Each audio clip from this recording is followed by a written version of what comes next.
because I've done 2 reality shows, you know, and You don't want to shout them out? one of them was on Now That's TV, and there was a lot of fighting. And I'm not ghetto, I swear. You was fighting? Yeah, a was little winning? bit. I mean, of course I won. Oh, okay. I mean, just checking. I'm not gonna say I me. lost. I'm just Look, trying- I'm a real person. Look, if I lost, so the first episode of one show, I did get jumped, but I won. But I did get jumped, so it started off rocky. Okay. Okay. And then the second You show I won did the- was a the dating jumping? show. You won the jumping? Yeah, I did. You know, after I was stunned. You know, because I don't know. I'm one of those people like I'll fight, but I'm a bigger person, so in my eyes, it takes me a while to like feel comfortable just swinging on people. You know, like I was labeled a bully a lot, so it's like I feel like if I smack you, like you're automatically gonna think certain stuff. I mean, so they were smaller than me, so it made me like apprehensive.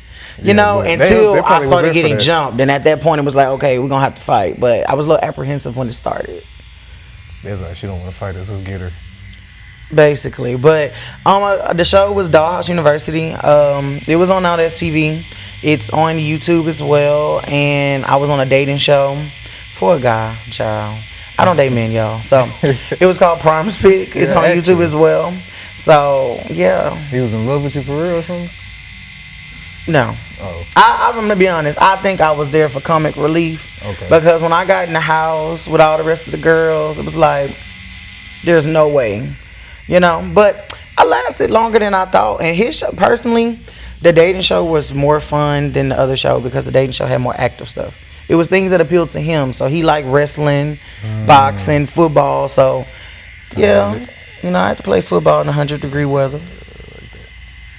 That's cool. So you were more like in the reality TV kind of lane? By accident. So, like, okay, let's just say I feel like I will say I was very blessed. I have been very blessed to have different opportunities that have opened different doors for me. Right. But I won't say every opportunity was planned. Like the reality show, I did it for a YouTuber, and we filmed the whole show thinking it was gonna go on YouTube, and then it got picked up by Now That's TV. So we ended up on this network, but that wasn't the plan. And that opened the door for different things. I would say once you do reality TV, how does that happen? Do you it changes your image a lot. How does that happen when it gets picked up by a network when you're just playing a YouTube video? Like, did somebody send it to them? Did they just see it? Well, she dropped the trailer, and I think the network saw the trailer and thought it was good, and they wanted it. So they basically, I guess, bought it. I don't know how exactly that process worked, but we were having like this big party to promote that we were going to a network, and I was like, oh, so it's not going on YouTube? So now it's just forced. But I feel like that type of shit like kind of locks you in though with the industry. Like if you have something.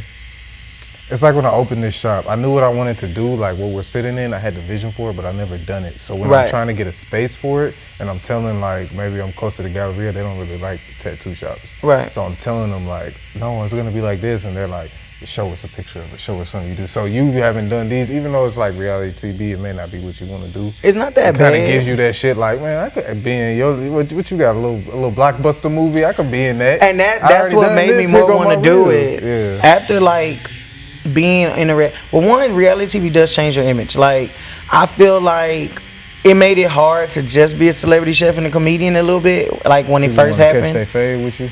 Because it's like, okay, I can cook for all these celebrities, and now you see me catching fades. Like now my professionalism looks a little weird because now you might book me and then you might ask me to fight somebody for you. You know, this could go either way now. And then like the comedy aspect. I never really thought about wanting to get tattooed by any of the people like from Black Ink. You know what I'm saying? You look at them differently because you see them. It's like professionally, they probably really are good, but you done seen them do stuff in a personal way that you would never want to see in a professional way. So now it kind of hurts them in a way. Gotcha. So I will say, like at one point, I did feel that way. Like, damn, my celebrity clients see me boxing. This kind of ghetto. Now you asking me about it. I mean, they ask you about it. A few people did ask me like, "What was you on there?" I was like, "No, that wasn't me. I swear that wasn't me." And then a few, I was like, "All right, that was me. Like, at least I won. At least your chef ain't get beat up. Like that matters. You know, at least you could say like, yeah, my chef beat bitch's ass. So you can say that.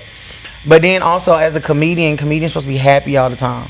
So then it was like, now I'm beefing with people on Instagram. We going back and forth. Of course, we got to promote the show. So wait, as a comedian, people be expecting. All right, y'all. So look, we just dropped the Patreon. That means access to this full interview early and other few interviews like it, as well as essentially an apprenticeship from me digitally. Now this Patreon is gonna have 2 tiers. The starter tier is gonna come with early access to full videos, behind the scenes content, tattoo and piercing quick tip, ad-free content, as well as information recommendation. That means any book, ebook, YouTube video, course, whatever I come across, what helps me is gonna help you. Now the second tier, that's only for the hustlers. That's gonna have access to everything I just mentioned, as well as in-depth tattoo videos with technique voiceovers. These are not time lapses. This is full 2, 3, 4 hours, however long it takes me to tat, you're gonna see all of it. We're also gonna have my Piercing 101 guide that's already up, my Piercing 102 guide that's on the way. I'm gonna drop the gems for the entrepreneurs. I'm gonna have things for clothing lines, manufacturers, how to speak with them, etc.